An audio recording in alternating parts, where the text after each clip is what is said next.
Greetings and welcome back. We're still talking about layer styles inside of Photoshop CS5. Now, in the last video, I had a new document onto which I created a brand new layer, and I drew the most amazing stick figure that has ever been.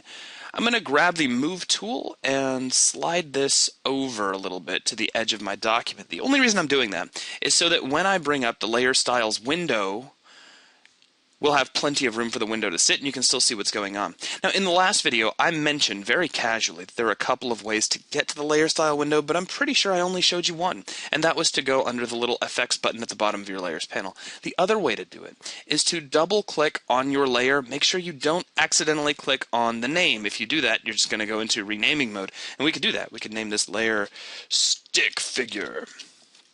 But if we move our mouse over here kind of away from the name and double click, we get the layer style window.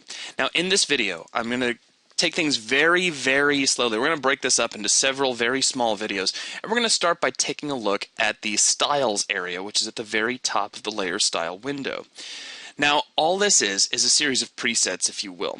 You'll see that all of these have some sort of a name. If you mouse over, you get a very cool tooltip. So we get the double ring glow, we get striped cone, there's even one in here, what's it, puzzle, it's hiding like, there you go, puzzle. Now, all you really have to do is just choose one of these that you want to see and click on it. So there's the puzzle style, and you can see that we get this kind of puzzle pattern all over our layer, or we can do the chrome one, or we can do the, I guess that's the blanket one. It looks kind of horrible. A lot of these actually look a little horrible, excuse me, in the grand scheme of things, but yeah, you can use them for, you know, various things if you just need a really quick effect drop down. Like, to me, that looks like something that you find on a back to school folder in the little kids section of your department store. Anyway, the way this works is that you can create any collection of layer style effects that you like. You can add a drop shadow, an inner shadow, any one of these, any collection of these, as many as you like. And these can all be saved out into a new style. And what you see here when you click on each one of these styles is really just a collection of various settings. For instance, if we click on puzzle, you'll see that what we have actually is a bevel and emboss. So we can go down and check out the settings that are applied to it. And under this bevel and emboss, we've applied a texture, and this texture is being used kind of like a bump map, if you're familiar with the term. If you're not familiar with the term, it basically means that everything that is white on our target pattern image is considered to be raised, and everything that is black is considered to be pushed in or recessed. And so what we end up with is a picture that you see here, and if you look really closely at your screen, if you're following along, it's just an image of puzzle pieces that seems to be seamless. It will tile infinitely, and I can increase the size of that so you can kind of see that a little bit over here, at least inside our little stick figure. And that's being used as a target for our bevel and emboss, so we can get kind of an embossed effect of individual puzzle pieces. It's a neat effect, but again, all that is a preset that was already saved out, and we can click on any one of these styles and get some sort of similar effect. As you're working with layer styles and getting used to them, you can at any point jump back up here to this little tab and click on the new style button. You can give your style any name that you like, so this could be, you know, my cool amazing style of super drop shadow awesomeness, which I suppose would be kind of a long name, but you could do it, and then click OK, and you'll have that style for whenever you want at the touch of a button, which is very, very cool. If there are other styles that you have access to somewhere on your hard drive, and there are several that actually come along with Photoshop, for instance, if you come over here to this little black arrow, there are several glass button styles that you can bring in. And when you click on this, is do you want to replace the current styles with the ones from glass buttons?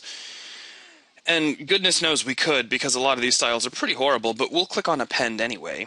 And so now we have several different glass buttons to choose from, straight out of a box. Now, I'm not going to say these are the best looking glass button styles ever, but they get the job done. And if you need something right now and you don't want to spend a lot of time on it, they can be pretty useful. So for instance, if I needed something like a glass button, we could grab, say, our little rounded cube here, and I'll set the radius really high. Let's say like a 25 pixel radius on our rounded button.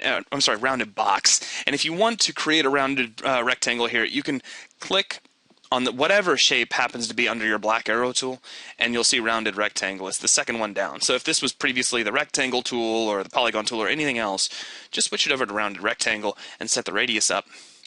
And then we can just kind of click and drag out. I'm going to go back into my layer styles by double clicking. And we'll go back up to our styles area, and I'll make this a purple glass button. And there you have it. Now again, by modern web standards, maybe not the most gorgeous glass button you've ever seen, but if you need something right now and you don't want to spend a lot of time on it, especially if you're just kind of roughing in a design and you know that you're going to need something like a glass button there, then there's certainly one way to go about it. So that is a quick look at the styles area of our layer style window. Other things I want to point out before we run away is obviously you've got an OK, which is kind of a commit button. You've got cancel. We've seen the new style button. You can choose whether or not you want to preview the result of your style. And you can see that's just turning off that effect over inside our document. And then you have a little tiny preview area here that is going to show you roughly what your style should look like. It's like a little thumbnail that is available at all times while you're working with your various styles. So every so often it's a good idea to kind of glance at that and see what you're coming up with, though admittedly I don't think I ever do that. I try my best to keep an eye on what's actually going on in the document and make changes from there. So that wraps up the styles section of the layer style window. Thank you very much for watching.